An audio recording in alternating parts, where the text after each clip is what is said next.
Hi friends, welcome back to SSG creation. ಇವತ್ತು ಹೊಸ ರೀತಿಯ ಕ್ರೋಶೆ ಡಿಸೈನ್ ಹಾಕ್ತಾ ಇದ್ದೀನಿ. ಒಂದು ಗ್ರ್ಯಾಂಡ್ ಆಗಿರುವಂಥ ಸೀರೆಗೆ ಇವತ್ತು ಸಿಂಪಲ್ ಆಗಿ ಒಂದು ರೀತಿ ಬಟರ್ಫ್ಲೈ ಲುಕ್ ಕೊಡುವಂಥ ಡಿಸೈನ್ನ ಹಾಕ್ತಾ ಇದ್ದೀನಿ. ಫಸ್ಟು ಸ್ಲಾಟಿಂಗ್ ಕಾಸ್ಟ್ನ ತೋರಿಸ್ತೀನಲ್ಲ, ಅದರಲ್ಲಿ ಒಂದು ಸ್ವಲ್ಪ ಐಡಿಯಾ ಬಂತು. ಅದೇ ಡಿಸೈನ್ನ ಇವತ್ತು ನೆಕ್ಸ್ಟ್ ಕಸ್ಟಮರ್ ಸೀರೆಗೆ ಹಾಕ್ತಾ ಇದ್ದೀನಿ. ಇದಕ್ಕೆ ದಾರ ಬಂದು ನಾನು ಇಲ್ಲಿ 6 ಎಳೆ ದಾರನ ತೊಗೊಂಡಿದ್ದೀನಿ. ರೆಗ್ಯುಲರ್ ಆಗಿ ತೊಗೊಳ್ಳೋಂಥದ್ದು ನೀಡಲ್ ನಂಬರ್ ಬಂದು 9 ತೊಗೊಂಡಿದ್ದೀನಿ. ಇದಕ್ಕೆ ಮಣಿ ಕೂಡ ತೊಗೊಂಡಿದ್ದೀನಿ. ತೋರಿಸ್ತೀನಿ ಯಾವ ರೀತಿ ಬಿಡ್ಸ್ ಹಾಕ್ತಾ ಇದ್ದೀನಿ ಅಂತ.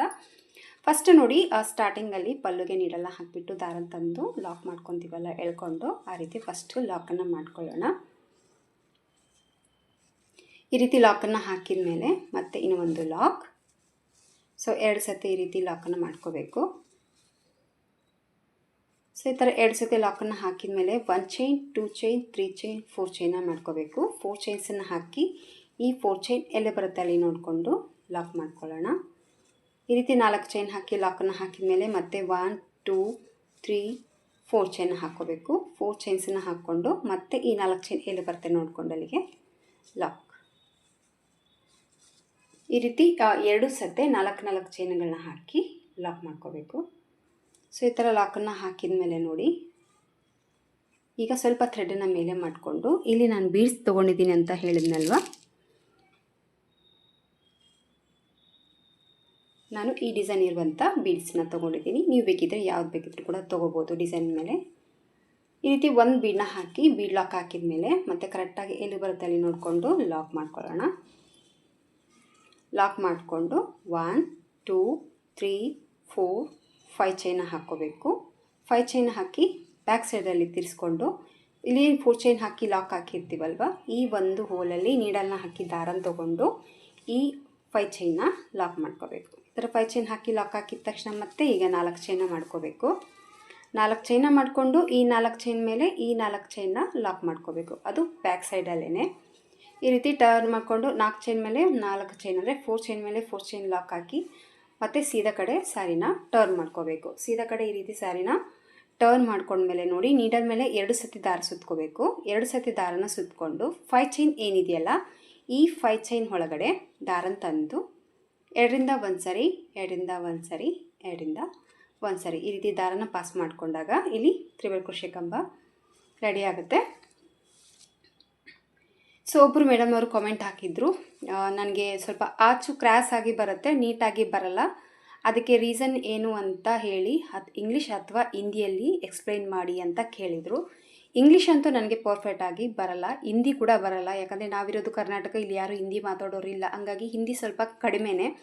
ಬಟ್ ಅದು ನಾವು ಕನ್ನಡಿಗರಲ್ವ, ಎಲ್ಲಾದರೂ ಹೋಗಬೇಕಾದ್ರೆ ಕೆಲವೊಂದು ಭಾಷೆಗಳನ್ನ ನಾವು ಕಲಿಬೇಕಾಗುತ್ತೆ. ಸ್ವಲ್ಪ ಬರುತ್ತೆ ಅಷ್ಟೇ.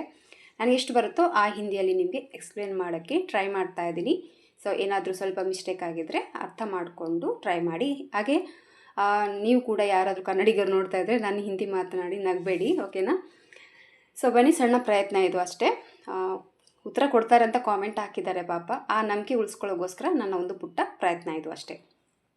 ಇಲ್ಲಿ ನಾವು ತ್ರಿಬಲ್ ಕ್ರೋಶೆ ಕಂಬ ವರ್ಕ್ ಮಾಡಿದ್ದೀನಲ್ವ, ಇದೇ ಥರ ನಾನು 5 ಟೈಮ್ ಮಾಡ್ಕೊತಾ ಇದ್ದೀನಿ. ಹಂಗಾಗಿ ಸ್ವಲ್ಪ ಹಿಂದಿಯಲ್ಲಿ ಎಕ್ಸ್ಪ್ಲೇನ್ ಮಾಡೋಕ್ಕೆ ಪ್ರಯತ್ನಿಸ್ತಾ ಇದ್ದೀನಿ. मैडम आप जो कमेंट लगाया कि मेरे को ठीक से आज नहीं आ रहा है, उसके लिए मैं आज ये वीडियो में बताना चाह रही हूँ कि आप ये वीडियो देख रहे हैं तो थोड़ा स्किप मत कीजिए ना, देखिए आपकी क्वेश्चन इधर आंसर मिलेगा.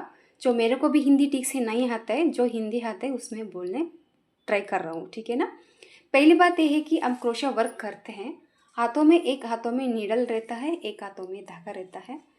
ये नीडल से हम 2 बार धागा को लेकर जो नीचे 5 चैन लगाया था ना, इसमें नीडल डाल के धागा को ऐसा वर्क करते हैं ना हम लोग. पहले जो आप जो डबल क्रोशे कंबा तो भी ट्रिपल क्रोशे कंबा जो भी हो अब वर्क कर रहे हैं, पहली कंबा को मतलब पहला डबल क्रोशे वर्क जो करते हैं उसको लेंथ देखिए, आप कितना लेंथ में डबल क्रोशे लगाया, वही लेंथ में नेक्स्ट आप जो ले रहे हो धागा कर रहे हो डबल क्रोशे वर्क, वही लेंथ में आपकी नेक्स्ट डबल क्रोशे भी हो, ट्रिपल क्रोशे को भी हो, जो भी हो वो ठीक से वही लेंथ पे आना चाहिए. कि एक बड़ा किया अब एक छोटा क्यों होता है, एक खंबा वर्क करने के पहले वर्क किया तब आप धागा को थोड़ा सा लूज से छोड़ के वर्क किया तो वो बड़ा आया. नेक्स्ट टाइम वही ट्रिपल क्रोशे खंबा को अब वर्क कर रहा है कि हाथ में थोड़ा सा धागा को टाइट पकड़ दिया.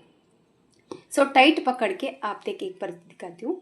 टाइट पकड़ के धागा में नीडल लेकर धागा उठा रहा हूँ, पास कर रहा हूँ, देख हमें टाइट है पकड़ा, टाइट के पकड़ के वर्क कर रहा हूँ, क्योंकि देखिए अब इसके वजह से ये छोटा आया, यही फॉल्ट रहता है। उसके लिए आप थोड़ा सा धागा को ठीक से पकड़ के वर्क कीजिए, वो भी परफेक्ट आएगा। एक बार एक डबल क्रोशे वर्क किया तो धागा को लूज छोड़कर दूसरी टाइम पर आप डबल क्रोशे वर्क के धागा को टाइट पकड़ कर वर्क किया तो ऐसा ठीक से नहीं आएगा वो आज। उसके लिए मैं बता रहा हूँ कि आपकी जो हाथ में जो धागा है ना वो ठीक से पकड़ के वर्क कीजिए, आपके परफेक्ट वर्क आएगा। और एक बात है, आपकी जो हिंदी में और इंग्लिश में सुनना चाहते हो तो मेरा इंस्टाग्राम पेज है, उधर जाके फॉलो करके देखिए। इधर जो डिज़ाइन लगा रहा हूँ वही डिज़ाइन की थोड़ा वीडियो शॉर्ट में उधर भी अपलोड करता हूँ। इंस्टाग्राम में क्या है, आपकी जो हिंदी में देखना चाहते हो, इंग्लिश में क्या, तमिल, तेलुगु एंड मलयालम जो भी इसमें देखने पूछने चाहते हो, मतलब वही ऑप्शन उधर आपको मिलेगा। उधर आपको थोड़ा हेल्प होगा। उधर जाके फॉलो करके भी आप देख सकते हो। क्या आप लिंक पूछिए, मैं लिंक देती हूँ, ठीक है ना। ಇಲ್ಲಿ ನೋಡಿ ಟ್ರಿಬಲ್ ಕ್ರೋಶೆ ಕಂಬ ವರ್ಕ್ ಮಾಡಿದ್ನೆಲ್ಲ ಟೈಟಾಗಿ ಹಾಕಿ ತೋರಿಸಿದ್ದೀನಿ, ಅದನ್ನು ಬಿಚ್ಚಿಬಿಡ್ತೀನಿ ಈಗ ನಾನು, ಸ್ವಲ್ಪ ಚಿಕ್ಕದಾಗೆ ಬಂದಿದೆ ಈ ರೀತಿ ನೋಡಿ। ಇಲ್ಲಿ 3 ಟ್ರಿಬಲ್ ಕ್ರೋಶೆ ಕಂಬ ಅಂದರೆ ಸ್ಟಾರ್ಟಿಂಗ್ ಹಾಕಿರುವಂಥ 3 ಚೈನ್, ಹಾಗೆ ನಾನು ವರ್ಕ್ ಮಾಡಿರೋದು 3 ಡಬಲ್ ಕ್ರೋಶೆ ಕಂಬಗಳಿದೆ ಇಲ್ಲಿ। ಈಗ ಮತ್ತೆ 2 ಸತಿ ದಾರ ಸುತ್ತಕೊಂಡು ಈಗ 4ನೇ ಟ್ರಿಬಲ್ ಕ್ರೋಶೆ ಕಂಬನ ವರ್ಕ್ ಮಾಡ್ತಾ ಇದ್ದೀನಿ।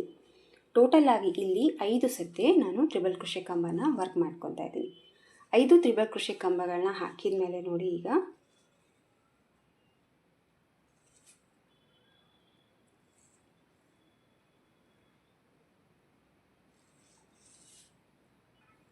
5 ಟ್ರಿಬಲ್ ಕ್ರೋಶೆ ಕಂಬ ಹಾಕಿದ ಮೇಲೆ ಈಗ 1 ಚೈನ್, 2 ಚೈನ್, 3 ಚೈನ ಮಾಡ್ಕೊತಾ ಇದ್ದೀನಿ। ಮತ್ತೆ 3 ಚೈನ ಹಾಕಿಬಿಟ್ಟು ಈ 3 ಚೈನ್ ಇಲ್ಲಿ ಟ್ರಿಬಲ್ ಕ್ರೋಶೆ ಕಂಬ ಏನಿದೆಯಲ್ಲ ಈ ಕಂಬದಲ್ಲಿ ಇದನ್ನು ಲಾಕ್ ಮಾಡ್ತಾ ಇದ್ದೀನಿ। ಈ ರೀತಿ ಲಾಕನ್ನು ಹಾಕಿದ ಮೇಲೆ ಮತ್ತೆ ಈಗ 1 ಚೈನ್, 2 ಚೈನ್, 3 ಚೈನ್ ಮಾಡ್ಕೊತಾ ಇದ್ದೀನಿ। 3 ಚೈನ್ನ ಮಾಡಿಕೊಂಡು ಈ 3 ಚೈನ್ ಕೆಳಗಡೆ 5 ಚೈನ್ ಏನಿದೆಯಲ್ಲ ಆ 5 ಚೈನಲ್ಲಿ ಈ 3 ಚೈನ್ಗಳನ್ನ ಲಾಕ್ ಮಾಡ್ತಾ ಇದ್ದೀನಿ। ಮಾಡ್ತೀವಿ ಇಲ್ಲಿ 4 ಚೈನ್ ಸ್ಟಾರ್ಟು, ಮತ್ತು ಎಂಡ್ ಮಾಡಿರೋದು ಮಾತ್ರ 3 ಚೈನ್ಗೆ, ಯಾಕಂದರೆ ಇಲ್ಲಿ ಪಿಕೋ ಹಾಕಿದ್ದೀವಲ್ವ ಆಲ್ರೆಡಿ ಸ್ವಲ್ಪ ಕೆಳಗಡೆ ಬಂದಿರುತ್ತೆ, 3 ಚೈನ್ಗಳನ್ನ ಸಾಕು। ಈ ರೀತಿ ಚೈನ್ ಹಾಕಿ ಲಾಕನ್ನು ಹಾಕಿದ ಮೇಲೆ ಸ್ವಲ್ಪ ಟೈಟಾಗಿ ಮಾಡಿಕೊಂಡು ಈಗ ಮತ್ತೆ ಚೈನ್ಸನ್ನು ಹಾಕ್ಕೊತಾ ಇದ್ದೀನಿ। 1 2 3 4 5 6 ಚೈನ್ಗಳನ್ನ ಹಾಕ್ಕೊತಾ ಇದ್ದೀನಿ। 6 ಚೈನ ಹಾಕಿ ಸ್ವಲ್ಪ ದಾರನ ಮೇಲೆ ಮಾಡಿಕೊಂಡು ಈಗ ಒಂದು ಬೀಡನ್ನ ಆ್ಯಡ್ ಮಾಡ್ಕೊತಾ ಇದ್ದೀನಿ। ಒಂದು ಬೀಡ್ ಆ್ಯಡ್ ಮಾಡಿಕೊಂಡು ಇದನ್ನು ಫಸ್ಟು ಲಾಕ್ ಮಾಡ್ಕೊಳ್ಳೋಣ। ಲಾಕ್ ಹಾಕಿದ ತಕ್ಷಣ ನೋಡಿ ಇಲ್ಲಿ ನಾವು 6 ಚೈನ್ಗಳನ್ನ ಹಾಕಿದ್ದೀವಲ್ವ, ಒಂದು ಚೈನ ಸ್ಕಿಪ್ ಮಾಡಿಕೊಂಡು 2ನೇ ಚೈನ್ ಓಲಲ್ಲಿ ನೀಡಲ್ನ ಹಾಕಿ ದಾರನ ತಗೊಂಡು ಈ ರೀತಿ ದಾರ ಏನಿದೆಯಲ್ಲ ಈ ರೀತಿ ಲಾಕ್ ಆದರೂ ಮಾಡ್ಕೊಳ್ಳಿ, ಇಲ್ಲಾಂದರೆ ಒಂದೇ ಸರಿ ಈ ರೀತಿ ಡೈರೆಕ್ಟಾಗಿ ಇನ್ನೂ ಒಂದು ದಾರ ಏನಿದೆಯಲ್ಲ ಅದರೊಳಗಡೆ ಕೂಡ ನೀವು ಪಾಸ್ ಮಾಡಿಕೊಂಡು ಲಾಕ್ ಮಾಡ್ಕೋಬೋದು। ನಿಮಗೆ ಯಾವ್ದು ಕಂಫರ್ಟ್ ಅನಿಸುತ್ತೋ ಆ ರೀತಿ ಲಾಕನ್ನು ಮಾಡ್ಕೊಳ್ಳಿ। ಈ ಥರ ಲಾಕನ್ನು ಹಾಕಿದ ಮೇಲೆ ಚೈನ್ ಒಳಗಡೆ ಈಗ ನೋಡಿ ನೀಡಲ್ ಮೇಲೆ ಯಾವುದೇ ಒಂದು ದಾರಾನ ತೊಗೊಂಡಿಲ್ಲ, ಹಾಗೆ ಇಲ್ಲಿ ಹಾಕಿರುವಂಥ 6 ಚೈನಲ್ಲಿ ನೀಡಲ್ನ ಹಾಕಿಬಿಟ್ಟು ದಾರನ ಈ ರೀತಿ ಎಳ್ಕೊಂಡು ಈ ಬೀಡ್ಸ್ ಏನಿದೆಯಲ್ಲ ಇದು ಸ್ವಲ್ಪ ಬೆರಳ ಸಹಾಯದಲ್ಲಿ ಈ ರೀತಿ ಇಟ್ಕೊಳ್ಳಿ, ನಿಮಗೆ ಈ ರೀತಿ ಲಾಕ್ ಹಾಕೋದಕ್ಕೆ ಈಸಿ ಆಗುತ್ತೆ। 1 ಟೈಮ್, ಇದು ಬಂದು 2ನೇ ಸತ್ತೆ, ಜಸ್ಟ್ ಈ ರೀತಿ ಲಾಕ್ ಮಾಡ್ಕೊತ ಈ 5 ಚೈನ್ನ ಕವರ್ ಮಾಡ್ಕೋಬೇಕು ನೀವು। 5 ಚೈನ್ ಆಯಿತು, ಮೇಲೆ ಒಂದು ಚೈನ್ನ ನಾವು ಆಲ್ರೆಡಿ ಬೀಡ್ ಲಾಕ್ ಹಾಕಿದ್ದೀವಿ, ಇನ್ನು 5 ಚೈನ್ ಇರುತ್ತೆ, ಆ 5 ಚೈನ್ ಲಾಕ್ ಮಾಡೋದಕ್ಕೆ ಮೇಲೆ ಕೂಡ ನಾನು 5 ಸತಿ ಲಾಕನ್ನು ಮಾಡ್ತಾಯಿದ್ದೀನಿ।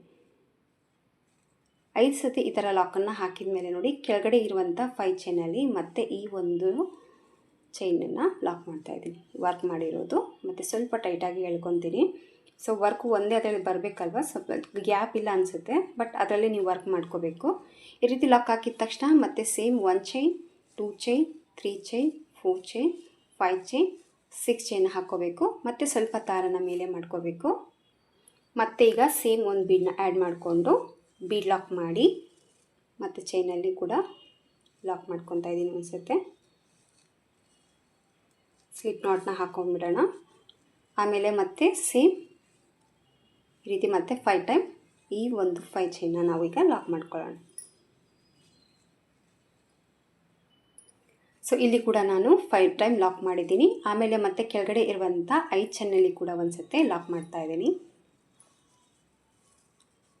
5 ಸತಿ ಲಾಕನ್ನು ಹಾಕಿದ ಮೇಲೆ 5 ಚೈನ್ ಒಳಗಡೆ ಲಾಕನ್ನು ಹಾಕಿದ ಮೇಲೆ 1 ಚೈನ್ 2 ಚೈನ್ 3 ಚೈನ್ 4 ಚೈನ್ನ ಹಾಕ್ಕೊತಾ ಇದ್ದೀನಿ. ಇಲ್ಲಿ 4 ಚೈನ್ನ ಹಾಕಿ ಮತ್ತೆ ನೀಡಲ್ ಮೇಲೆ ದಾರ ಸುತ್ತಕೊಂಡು ಮತ್ತೆ 5 ಚೈನಲ್ಲಿ ಹೋಗಿಬಿಟ್ಟು ಮತ್ತೆ ಒಂದು ತ್ರಿಬಲ್ ಕ್ರೋಶೆ ಕಂಬನ ಹಾಕ್ತಾಯಿದ್ದೀನಿ. ಸೊ 4 ಚೈನ್ ಹಾಕಿ ತ್ರಿಬಲ್ ಕ್ರೋಶೆ ಕಂಬ ಹಾಕಿದ ಮೇಲೆ ಈ ಕಡೆ ಪಿಕೋ ಹಾಕಿರೋದ್ರಿಂದ ಕೆಳಗಡೆ ವರ್ಕ್ ಈ ರೀತಿ ಬರುತ್ತೆ. ಹಂಗಾಗಿ ನಿಮಗೆ ಇಲ್ಲಿ ಸ್ವಲ್ಪ ಕಡಿಮೆ ಚೈನ್ ಹಾಕೊಳ್ಳಿ. ಇದು ಬಂದು ಸ್ಟ್ರೇಟ್ ಆಗಿರುತ್ತೆ. ಹಂಗಾಗಿ ಇಲ್ಲಿ 4 ಚೈನ್ ಹಾಕಿ ವರ್ಕ್ ಮಾಡ್ಕೊಂಡಿದ್ದೀನಿ. ಈ ರೀತಿ 4 ಚೈನ್ ಒಂದು ತ್ರಿಬಲ್ ಕ್ರೋಶೆ ಕಂಬ ಹಾಕಿದ ಮೇಲೆ ಮತ್ತೆ 3 ಚೈನ್ಗಳನ್ನ ಮಾಡ್ಕೋಬೇಕು. 3 ಚೈನ್ನ ಹಾಕಿ ಈ ಇಲ್ಲಿ ಚೈನ್ ಒಳಗಡೆ ಈ 3 ಚೈನ್ನ ಲಾಕ್ ಮಾಡ್ಕೋಬೇಕು. ತ್ರಿಬಲ್ ಕ್ರೋಶೆ ಕಂಬ ಹಾಗೆ 4 ಚೈನ್ ಏನಿದೆಯಲ್ಲ ಅದರಲ್ಲಿ ಪಿಕೋನ ವರ್ಕ್ ಮಾಡ್ಕೋಬೇಕು. ಈ ರೀತಿ ಪಿಕೋ ವರ್ಕ್ ಹಾಕಿದ ಮೇಲೆ ನೋಡಿ ಮತ್ತೆ ಸೇಮ್ ನೀಡಲ್ ಮೇಲೆ ದಾರ ಸುತ್ಕೋಬೇಕು. ಮತ್ತು ಈ ಸೈಡಲ್ಲಿ ಕೂಡ ಸೇಮ್ ಕೌಂಟಲ್ಲಿ ತ್ರಿಬಲ್ ಕ್ರೋಶೆ ಕಂಬನ ವರ್ಕ್ ಮಾಡ್ಕೋಬೇಕು. ಸೊ ನೀಡಲ್ ಮೇಲೆ 2 ಸತಿ ದಾರ ಸುತ್ಕೋಬೇಕು. 2ರಿಂದ 1 ಸರಿ 2ರಿಂದ 1 ಸರಿ. ಸೇಮ್ ಈ ಕಡೆ ಕೂಡ ತ್ರಿಬಲ್ ಕ್ರೋಶೆ ಕಂಬನ 5 ಸತಿ ಹಾಕಿದ್ದೀನಿ. ಚೈನ್ ಕೌಂಟ್ ತೊಗೊಂಡು 6 ಆಗುತ್ತೆ. ಸೊ ಈಗ ಲಾಸ್ಟಲ್ಲಿ ಕೂಡ ಮತ್ತೆ ಸೇಮ್ ನೀಡಲ್ ಮೇಲೆ ದಾರ ಸುತ್ತಕೊಂಡು ಚೈನ್ ಒಳಗಡೆ ವರ್ಕ್ ಮಾಡ್ದೇನೆ ಇಲ್ಲೇನು ಲಾಕ್ ಮಾಡಿರ್ತೀವಲ್ವ, ಸೊ ಈ ಲಾಕಲ್ಲಿ ಮತ್ತೆ ಒಂದು ತ್ರಿಬಲ್ ಕ್ರೋಶೆ ಕಂಬನ ವರ್ಕ್ ಮಾಡ್ಕೋಬೇಕು.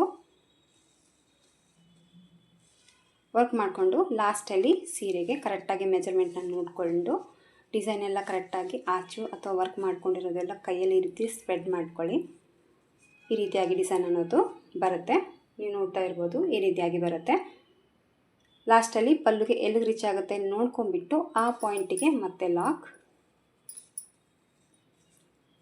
ಆಮೇಲೆ 1 2 3 4 ಚೈನ್ಸನ್ನು ಹಾಕ್ಕೊತಾ ಇದ್ದೀನಿ. 4 ಚೈನ್ಸನ್ನು ಹಾಕಿ ಮತ್ತು ಈ 4 ಚೈನ್ ಎಲ್ಲಿ ಬರುತ್ತೆ ಅಲ್ಲಿ ನೋಡಿಕೊಂಡು ಲಾಕ್, ಮತ್ತು ಈಗ 4 ಚೈನ್ ಹಾಕ್ಕೊತಾ ಇದ್ದೀನಿ. ಮತ್ತು ಸೇಮ್ 4 ಚೈನ ವರ್ಕ್ ಮಾಡಿ ಮತ್ತು ಈ 4 ಚೈನ್ ಎಲ್ಲಿ ಬರುತ್ತೆ ನೋಡಿಕೊಂಡು ಅಲ್ಲಿಗೆ ಲಾಕ್, ಮತ್ತು ಸ್ವಲ್ಪ ದಾರನ ಮೇಲೆ ಮಾಡಿಕೊಂಡು ಮತ್ತೆ ಈಗ ಸೇಮ್ ಆ ಆಚಲ್ಲಿ ಏನು ಬೀಡನ್ನ ಆ್ಯಡ್ ಮಾಡ್ಕೊಂಡು ವರ್ಕ್ ಮಾಡಿದ್ದೀವೋ ಅದೇ ವರ್ಕನ್ನು ಈಗ ನೆಕ್ಸ್ಟ್ ಸೇಮ್ ಕಂಟಿನ್ಯೂ ಆಗಿ ಮಾಡ್ಕೊಂಡು ಹೋಗ್ತಾ ಇದ್ದೀನಿ ನಾನು. ಇಲ್ಲಿ ಪ್ರತಿಯೊಂದು ಒಂದೊಂದು ಹಾಚಿಗೆ ಕೂಡ ಕುಚ್ಚಿಗೆ ಚೈನ್ ಅನ್ನೋದು ಮಾಡ್ಕೊಂಡಿದ್ದೀನಿ. ಯಾರಾದರೂ ಕುಚ್ಚು ಬೇಡ ನಮಗೆ ವರ್ಕ್ ಕಂಟಿನ್ಯೂ ಆಗಿ ಹಾಕ್ಕೊಂಡು ಬಾರ್ಡರ್ ಥರನೂ ಟ್ರೈ ಮಾಡೋಂಗಿದ್ರೆ ಮಾಡ್ಕೋಬೋದು, ತುಂಬಾ ಚೆನ್ನಾಗಿ ಬರುತ್ತೆ. ಸೊ ಮತ್ತೆ 5 ಚೈನ್ ಹಾಕಿದ ತಕ್ಷಣ ಹಿಂದ್ಗಡೆ ಸೀರೆನ ತಿರ್ಸ್ಕೊಂಡು ಲಾಕ್, ಮತ್ತು 4 ಚೈನ್ ಮೇಲೆ 4 ಚೈನ್ಗಳನ್ನ ಹಾಕ್ಕೋಬೇಕು. ಮತ್ತು ಇದರೊಳಗಡೆ ಲಾಕ್ ಮಾಡ್ಕೊತಾ ಇದ್ದೀನಿ. ಮತ್ತು ಸೀದಾ ಕಡೆ ಸ್ಯಾರಿನ ಟರ್ನ್ ಮಾಡಿಕೊಂಡು ಸೇಮ್ ನೀಡಲ್ ಮೇಲೆ 2 ಸತಿ ದಾರ ಸುತ್ತಕೊಂಡು ಮತ್ತು ಈಗ ತ್ರಿಬಲ್ ಕ್ರೋಶೆ ಕಂಬನ ನಾನು ಕಂಟಿನ್ಯೂ ಆಗಿ ವರ್ಕ್ ಮಾಡ್ಕೊಂಡು ಹೋಗ್ತಾಯಿದ್ದೀನಿ. ಸೊ ಇಲ್ಲೇನು ವರ್ಕ್ ಮಾಡಿದ್ದೀನೋ ಅದೇ ವರ್ಕು ನೆಕ್ಸ್ಟ್ ಇಲ್ಲಿ ಕಂಟಿನ್ಯೂ ಆಗಿ ಮಾಡ್ಕೊಂಡು ಹೋಗಬೇಕು. ಈ ರೀತಿಯಾಗಿ ಬರುತ್ತೆ. ಸೇಮ್ ಮತ್ತೆ ಒಂದು ಬೀಡನ್ನ ಆ್ಯಡ್ ಮಾಡ್ಕೋಬೇಕು ಲಾಕ್ ಮಾಡಿ. ಸೊ ಲಾಕ್ ಮಾಡಿಕೊಂಡು ಮತ್ತು ಪಲ್ಲುಗೆ ಎಲ್ಲಿ ಬರುತ್ತೆ ಅಂದ್ಕೊಂಡು ಅಲ್ಲಿಗೆ ಲಾಕ್ ಮಾಡಿ ಸೇಮ್ ವರ್ಕನ್ನು ನೀವು ಕಂಟಿನ್ಯೂ ಮಾಡ್ಕೊಂಡು ಹೋಗಬೇಕು. ಸೊ ನೀವು ನೋಡ್ತಾ ಇರ್ಬೋದು ಈ ಕಡೆ 2 ಸ್ಟ್ರೇಟಾಗಿ ಬಂದಿದೆ. ಯಾಕಂದರೆ ಈ ಕಡೆ ವರ್ಕನ್ನು ನಾವು ಕರೆಕ್ಟಾಗಿ ಮಾಡ್ಕೊಂಡಿರೋದ್ರಿಂದ ಸ್ವಲ್ಪ ಸ್ಟ್ರೇಟಾಗಿ ಬಂದಿದೆ 2 ಕೂಡ. ಬಟ್ ಈ ಆಚೆಗೆ 1 ಚೈನ್ನ ಕಡಿಮೆ ಮಾಡಿದೆ. ಸೊ ಈ ರೀತಿ ಫೋಲ್ಡಿಂಗ್ ಆಗಿ ಬಂದಿದೆ, ಅಂದರೆ ಆ ಕಡೆ ಈ ಕಡೆ ಒಂದು ರೀತಿ ಯು ಶೇಪಲ್ಲಿ ಬಂದಿದೆ. ಇಲ್ಲೇನು ನಾವು 5 ಚೈನಲ್ಲಿ 5 ಸತಿ ಲಾಕ್ ಮಾಡಿದ್ದೀವಲ್ವ, ಈ ಕಡೆ 5 ಸತಿ ಲಾಕ್ ಹಾಕೋದು ಬೇಡ, ಒಂದು ಸ್ಕಿಪ್ ಮಾಡಿ, ಅಂದರೆ 4 ಸತಿ ಲಾಕ್ ಮಾಡ್ಕೊಳ್ತಾ ಬನ್ನಿ. ಇಲ್ಲೇನಾದರೂ ನಿಮ್ಮ ಚೈನ್ ಕೌಂಟ್ ಜಾಸ್ತಿ ಇತ್ತು ಅಂದರೆ ನೀವು ಇನ್ನೂ ಸ್ವಲ್ಪ ಜಾಸ್ತಿ ಲೆಂತ್ ಕೂಡ ನೀವು ಮಾಡ್ಕೊಳ್ಬೋದು. ಇದನ್ನು ಇಲ್ಲಿ ಕರೆಕ್ಟಾಗಿ 5 ಟೈಮ್ ಲಾಕ್ ಮಾಡಿದ್ದೀನಿ. ಈ ಕಡೆ ಒಂದು ಕಡಿಮೆ ಮಾಡಿಕೊಂಡು ಲಾಕ್ ಮಾಡಿದ್ದೀನಿ. ಹಾಗಾಗಿ ಸ್ವಲ್ಪ ಇಲ್ಲಿ ಗ್ಯಾಪ್ ಕೊಟ್ಟಿದೆ. ಸೊ ಗ್ಯಾಪ್ ಕೊಟ್ಟಾಗ ಡಿಸೈನ್ ನೋಡಿ ಸೇಮ್ ಬಟರ್ಫ್ಲೈ ಥರನೇ ಕಾಣಿಸ್ತಾ ಇದೆ. ಬಟ್ ಇದಕ್ಕೆ ಬರಲಿಲ್ಲ, ಸ್ಟ್ರೇಟಾಗಿ ಬಂತು. ಯಾಕಂದರೆ ವರ್ಕ್ 2 ಕಡೆ ಕರೆಕ್ಟಾಗಿದ್ದರೆ ಈ ರೀತಿಯಾಗಿ ಬಂತು. ಸೊ ಇದು ಕೂಡ ನಿಮಗೆ ಆಗಲ್ಲ, ಇದು ಪರ್ಫೆಕ್ಟಾಗಿ ನಿಮಗೆ ಬರಲಿಲ್ಲ, ಸಪೋಸ್ ಇದೇ ಥರ ಬೇಕು ಅಂತಂದರೆ ಇಲ್ಲಿ ಮಿಡ್ಲಲ್ಲಿ ಒಂದು ವರ್ಕ್ ಮಾಡ್ಕೊಂಡ್ಮೇಲೆ ಇಲ್ಲಿ ಲಾಕ್ ಮಾಡ್ತೀವಲ್ವ 5 ಚೈನಲ್ಲಿ, ಇಲ್ಲಿ ಒಂದು ಸ್ಮಾಲ್ ಬಿಡ್ನ ಆ್ಯಡ್ ಮಾಡಿಕೊಂಡು ಆಮೇಲೆ ಮತ್ತೆ 6 ಚೈನ್ನ ಲಾಕ್ ಮಾಡಿಕೊಂಡು ಈ ರೀತಿ ವರ್ಕನ್ನು ಸ್ಟಾರ್ಟ್ ಮಾಡ್ಕೊಳ್ಳಿ. ಮಿಡ್ಲಲ್ಲಿ ಬೀಡ್ ಇರೋದ್ರಿಂದ ಆಮೇಲೆ ಈ ಕಡೆ ಇರುವಂಥ ಈ ರೀತಿ ಏನೋ ಯು ಶೇಪು ಕರೆಕ್ಟಾಗಿ ನಿಮಗೆ ಬರುತ್ತೆ. ಸೊ ಈ ರೀತಿಯಾಗಿ ಬರುತ್ತೆ ಡಿಸೈನು. ಸ್ಯಾರಿ ಫುಲ್ಲಾಗಿ ಹಾಕಿಬಿಟ್ಟು ಕುಚ್ಚು ಕಟ್ಟಿ ಫೈನಲ್ ಲುಕ್ಕು ಯಾವ ರೀತಿ ಕಾಣಿಸುತ್ತೆ ಅಂತ ತೋರಿಸ್ತೀನಿ. ತುಂಬ ಡಿಫ್ರೆಂಟ್ ಆಗಿದೆ ಡಿಸೈನು. ಓಲ್ಡ್ ಡಿಸೈನ್ ಹಾಕಿ ಬೋರ್ ಆಗಿದೆ, ನ್ಯೂ ಡಿಸೈನ್ ಏನಾದರೂ ಹುಡುಕ್ತಾ ಇದ್ದರೆ ಈ ಡಿಸೈನ್ ಅನಿಸುತ್ತೆ ಟ್ರೈ ಮಾಡಿ, ತುಂಬಾ ಚೆನ್ನಾಗಿ ಬರುತ್ತೆ. ಸೊ ಕಂಪ್ಲೀಟ್ ಲುಕ್ಕು ಯಾವ ರೀತಿ ಕಾಣಿಸುತ್ತೆ ಅಂತ ನಾನು ನಿಮಗೆ ತೋರಿಸ್ತೀನಿ. ಡಿಸೈನ್ ಎಲ್ಲ ಹಾಕಿದ ಮೇಲೆ ಕಂಪ್ಲೀಟ್ ಫಿನಿಶಿಂಗ್ ಲುಕ್ಕು ಒಂದು ಈ ಥರ ಬಂದಿದೆ. ಸ್ವಲ್ಪ ಡಿಫ್ರೆಂಟಾಗಿ ಆಗಿರೋದು, ಸ್ವಲ್ಪ ಶೇಪ್ ಬಂದು ಬಟರ್ಫ್ಲೈ ಥರ ಕಾಣಿಸೋದ್ರಿಂದ ನಾನು ಬಟರ್ಫ್ಲೈ ಡಿಸೈನ್ ಅಂತ ಹೇಳಿದ್ದೀನಿ. ನಿಮಗೇನಾದರೂ ಇಷ್ಟ ಆಗಿದ್ದರೆ ಖಂಡಿತವಾಗ್ಲೂ ಒಂದ್ಸತಿ ಟ್ರೈ ಮಾಡಿ. ಇದು ಡಬಲ್ ಸ್ಟೆಪ್ಪಲ್ಲಿ ಕೂಡ ನೀವು ಹಾಕ್ಕೋಬೋದು. ನಿಮಗೇನಾದರೂ ಪಿಂಕ್ ಕಲರಲ್ಲಿ ಕೂಡ ಕಾಣಿಸ್ಬೇಕು ಅನ್ನೋಂಗಿದ್ರೆ ಇಲ್ಲಿ ಮತ್ತೆ ಎಕ್ಸ್ಟ್ರಾ ನೀವು ಮೇಲೆ ಚೈನ್ ಥರ ಹಾಕ್ಕೊಂಡು ಹೋಗ್ಬಿಟ್ಟು ಪಿಂಕ್ ಕಲರಲ್ಲೇ ಕೂಡ ನೀವು ವರ್ಕ್ ಮಾಡ್ಕೋಬೋದು ಈ ಒಂದು ಡಿಸೈನ್ನ. ಸೊ ಕಂಪ್ಲೀಟಾಗಿ ಒಂದು ನೀಟ್ ಫಿನಿಶಿಂಗ್ ಬರುತ್ತೆ, ತುಂಬಾ ಚೆನ್ನಾಗಿ ಬಂದಿದೆ, ಸ್ವಲ್ಪ ಡಿಫ್ರೆಂಟ್ ಲುಕ್ ಆಗಿ ಕಾಣಿಸ್ತಾ ಇದೆ. ಇದಕ್ಕೆ ಕುಚ್ಚು ಬಂದು ತುಂಬ ಶಾರ್ಟಲ್ಲೇ ಕಟ್ಟಿದ್ದೀನಿ, ಇದು ಸ್ವಲ್ಪ ಲೆಂತಿ ಆಗಿದೆ, ಅದಕ್ಕಿಂತ ಒಳಗಡೆನೇ ಕುಚ್ಚು ಅನ್ನೋದು ಕಟ್ ಮಾಡಿದ್ದೀನಿ. ಸೊ ಫೈನಲ್ ಆಗಿ ಲುಕ್ ಬಂದು ಈ ಥರ ಬರುತ್ತೆ. ಡಿಫ್ರೆಂಟ್ ಆಗಿರುವಂಥ ಡಿಸೈನು, ಹಾಗೆ ಒಂದು ಗ್ರ್ಯಾಂಡ್ ಆಗಿರುವಂಥ ಸೀರೆಗೆ ಈ ರೀತಿಯಾಗಿ ಈ ಒಂದು ಡಿಸೈನ್ ಅನ್ನೋದು ನಾನು ಹಾಕಿದ್ದೀನಿ. ಇಷ್ಟ ಆಗುತ್ತೆ ಅಂತ ಅಂದ್ಕೊಂಡಿದ್ದೀನಿ ಫ್ರೆಂಡ್ಸ್. ಸೊ ಇದಕ್ಕೆ ಪ್ರೈಸ್ ತೊಗೊಳ್ಳೋದಾದರೆ 500ಇಂದ 550ವರೆಗೂ ಚಾರ್ಜಸ್ಸನ್ನು ನೀವು ಮಾಡ್ಕೋಬೋದು. ನೋಡಿ, ನಿಮ್ಮ ಪ್ಲೇಸಸ್ ಮೇಲೆ ಡಿಪೆಂಡ್ ಇರುತ್ತೆ, ಹಾಗೆ ನಿಮ್ಮ ಕಸ್ಟಮರ್ ಮೇಲೆ ಕೂಡ ನೋಡ್ಕೊಂಬಿಟ್ಟು ಕಡಿಮೆ ಜಾಸ್ತಿ ಪ್ರೈಸನ್ನು ನೀವು ತೊಗೋಬೋದು. ಇಷ್ಟ ಆಯಿತು ಅಂತ ಅಂದ್ಕೊಂಡಿದ್ದೀನಿ ಫ್ರೆಂಡ್ಸ್ ಇವತ್ತಿನ ಈ ಡಿಸೈನು. ಇಷ್ಟ ಆಗಿದ್ದರೆ ಒಂದು ಲೈಕ್ ಕೊಡೋದನ್ನು ಮರಿಬೇಡಿ. ಮತ್ತೆ ಮುಂದಿನ ವಿಡಿಯೋದಲ್ಲಿ ಸಿಗ್ತೀನಿ. ಅಲ್ಲಿವರೆಗೂ ನಮಸ್ಕಾರ.